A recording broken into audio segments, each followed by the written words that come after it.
Morning, George. Morning. Another day sa gidugang ni God para sa atong life. Sunday. It's a beautiful Sunday today. O nakita na ko sa tagsa-tagsa na ito kapag nagkuhay ang kasaya. Ngayon, mayo itong mayong gising. O mapasalamaton kita kay God kay bisan tuod sa mga nanglabay nga mga pagsulay sa atong kinabuhi, labi na karon uwig, naniagi. Pero nagbarog akong taaban niya. Kay wala tayo lain masandigan ng Jesus Christ ng God. O ang akong verse para sa prelude nasa John 14 verse 6. O basahon. Jesus told them, I am the way, the truth, and the life. No one can come to the Father except through me. Ang mensahe sa John 14:6, buwan siya, gipalinaw yun ni Jesus Christ kung asa ta mo sandig paingon sa dalan, paingon sa kadaugan nga giandam para ni Father God para sa atong tanan. Si Jesus Christ kay siya yun ang the way, the truth, and the life. Siya ang dalan, ang kamoturan ug ang kinabuhi. Kay naay panahon nga moabot sa atong kinabuhi ang the darkness nga din bisan gani halos musurrender na ta kay grabe darkness meaning mga trouble sa life, mga problema nga mudangat nato nga bugat din kayo ato manawna nga pero dili na nato makaya. Dayon malimtan na gani nato pagtawag si God nga Lord tabangi ko. Ang Ginoo gahulat permanente sa bisan tuod nakita na niya sa unahan nakita na niya ang naa sa unahan nga sa dalan nga atong ginaagian. Pero tanaw niya gusto mo gud siya nga ato gud siya pero hindi acknowledge ko natin mga problema. Sandi kita niya. Kay siya man ang dalan, siya man ang kamatuoran, o siya man ang kinabuhi. Kung naman darkness moabot sa itong kinabuhi, munaw-naw na to, darkness cannot be driven by darkness, but it should be a light. Ang Ginoo ang danag sa itong kinabuhi. Si Jesus Christ, siya ang kamatuoran. Siya ang kahayag, kamatuoran o ang kinabuhi. Wala kitay lain masandigan kung Jesus Christ lang yun. Siya lang yun tanan. Kay kung ana kaniya kanunay, bisan doon, dagko kayang problema, nahinumdum ta sa kanta na ang kinabuhing Kristohanon, bisan doon, wala tuo ang problema, pero pahiyong kagyapon. Tinuod yun na. Nga naman, kay nagsalig na, alam mo tayong sandigan. Natin problema ako, pero God is bigger than our problem. Sandigan nato si Jesus Christ. Kung makita niyo mo tuod niya, bisan doon ka nako sa problema nga magdangat sa mong kinabuhi, makapahiyong ka lang kaya. Okay. Labi na karon kay ang lakaw sa itong panggobyerno. Dili ni politiko ha. Pero bisan kita na-feel naman yun nato ang kalisod. Lisod na yun kayo. So, Jesus Christ lang ang masandigan ang tanan. Ang Ginoong Diyos, kung ay mutabang na ito, wala langin. Ato ilumo ato mga ulo para sa pagampo sa pagpasalamat sa atong verse of the day. Father God, Lord, salamat kay ni gayon na Lord, nga ikaw kanamo nagauban kanunay. Gikan sa among panimalay, Lord, hasta pag-travel na mo, paingon din sa paramang o sa pagpauli na unya namo sa among tagsa-tagsa ng mga Pinoyanan. Lord God, dubani kami kanunay, genuine protection ng ihatag kanamo, Lord God.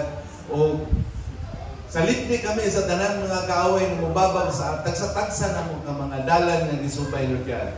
Himuha kami nga magbalikon sa kanunay sa tanang pagsulay, Lord. Ikaw gyud ang kanunay ibutang ang maputang sa tagsa na mo ka mga hunahuna o kinabuhi o sa among kasing-kasing Lord God. Ikaw lang gyud. Lord, sa imo unyang pag-guide na mo, Lord, malipayon kami sa kanunay tungod kay ikaw ang anaa sa among kasing-kasing. Kini tanan, Lord, among ibalik ang dungo ug himaya diha kanimo in Jesus' powerful name. Amen. Amen.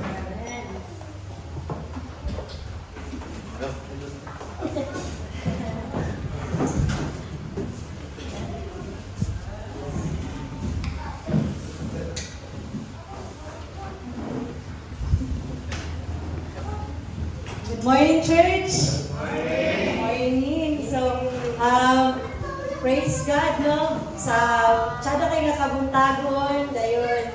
Siguro para sa akong papa, no? Na makita sa itong mga dagway, ang happy, no? Joy, kana. So, indeed, ang mga Kristohanon, bisan pa man sa mga kalisod, nagyo'y kalipay sa kasing-kasing peace beyond our understanding.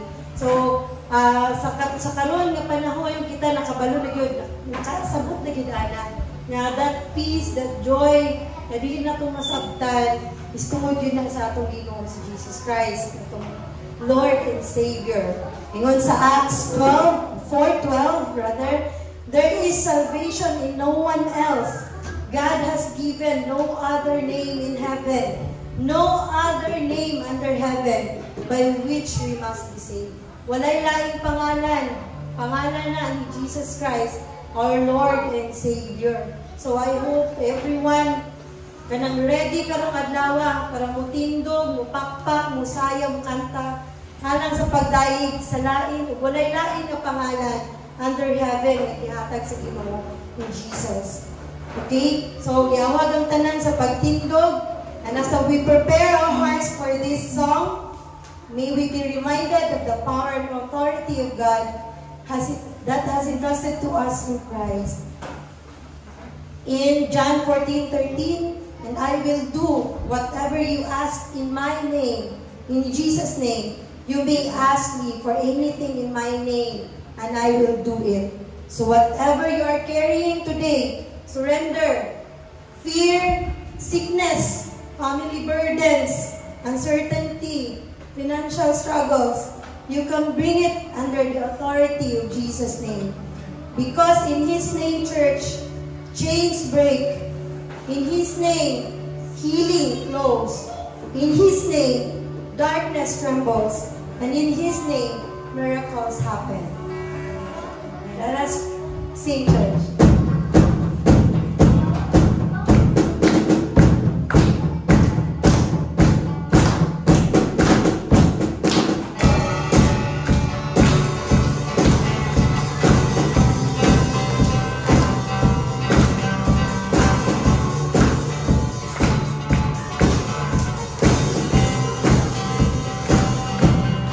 God is fighting for us. He is the master. He has overcome.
Okay, so as we continue to sing praises and worship to our Lord, as we enter this part of worship, I pray that our hearts can open, that indeed, there is no other name in heaven. And tanan na natong pangayuon, atong iampo, atong panangan diya sa Ginoo, pinaagi sa pangalan ni Jesus. Because more than that the Lord is God, He alone deserves our glory. He alone deserves our praises. He alone deserves our adoration and our thanksgiving. This is more than a melody. This is a declaration that God alone is worthy of our worship, our trust, and our affection. Psalm 62, verses 5 to 6. Yes, my soul, find rest in God. My hope comes from Him. Truly, He is my rock and my salvation. He is my fortress. I will not be shaken. When we sing the song, we are choosing to lift our eyes away from our worries, our stress, our responsibilities, and fixing our eyes once more to the one who never changes. God deserves our glory. Amen ba? Not just because of what He has done, but because of who He is. He is faithful, good, powerful, and always present. Whatever you brought with you today, questions, burdens, battles, lay them down before Him. Worship becomes powerful when it is honest, when it comes from your heart. It becomes life-changing when it is surrendered. So we sing.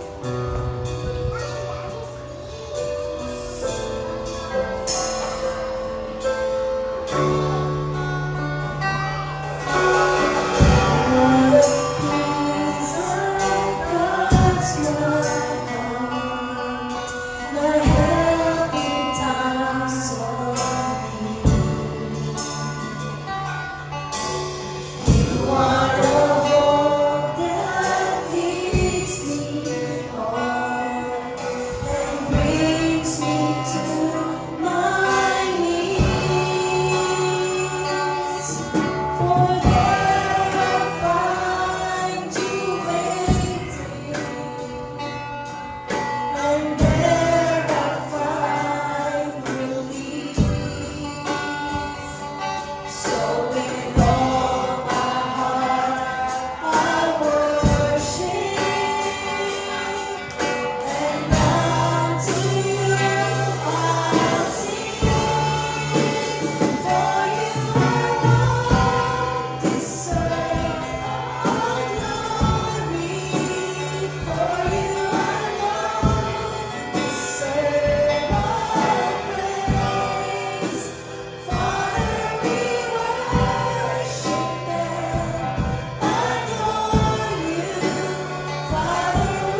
God. Ang tanan na paisod ka dito karapatan. All glory, all praises belongs to you, Lord God. Father, we long to see your face. For you alone deserve all glory. For you alone deserve all praise. Father, we love you and we worship you this day.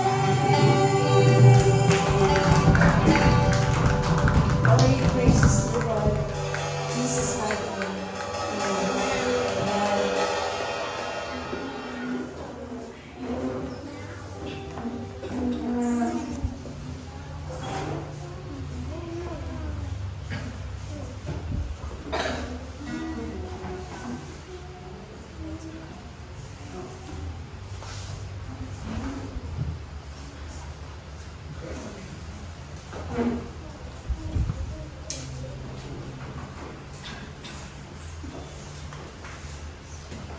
Okay, good morning, church, and happy Sunday!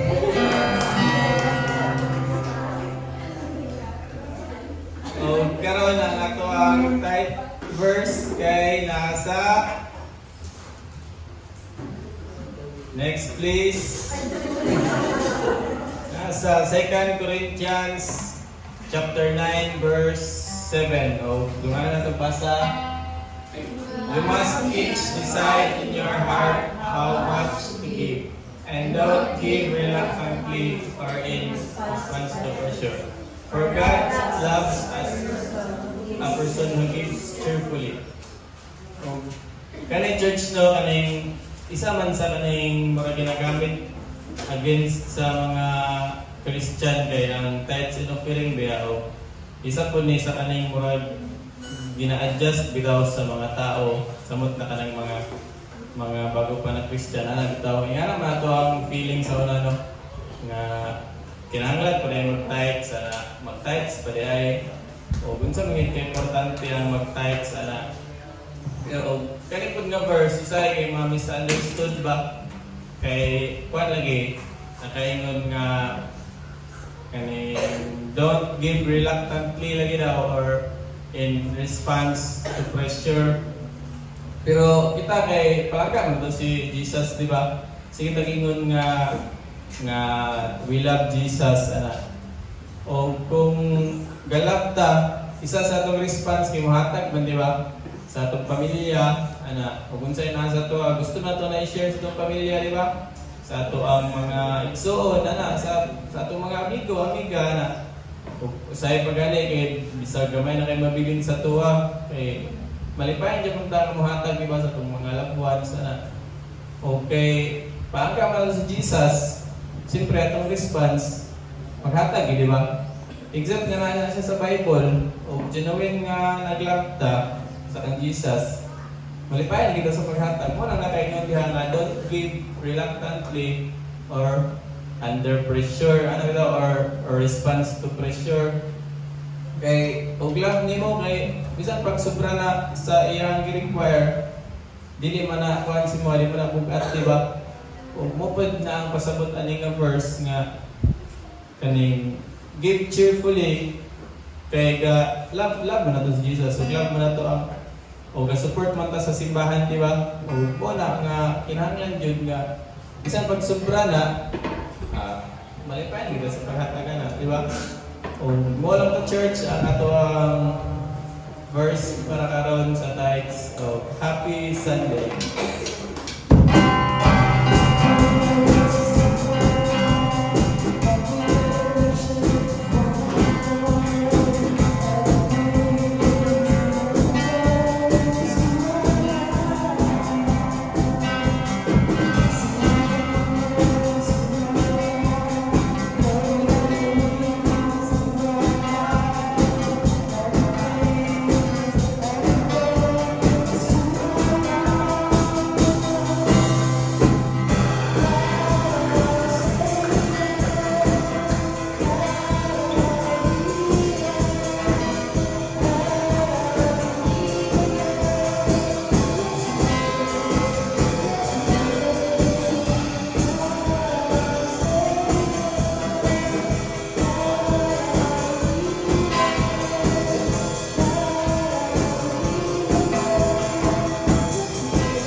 salamat kayo Lord sa maayong kayong adlaw may mga gihatag sa mga usa sa mga karon.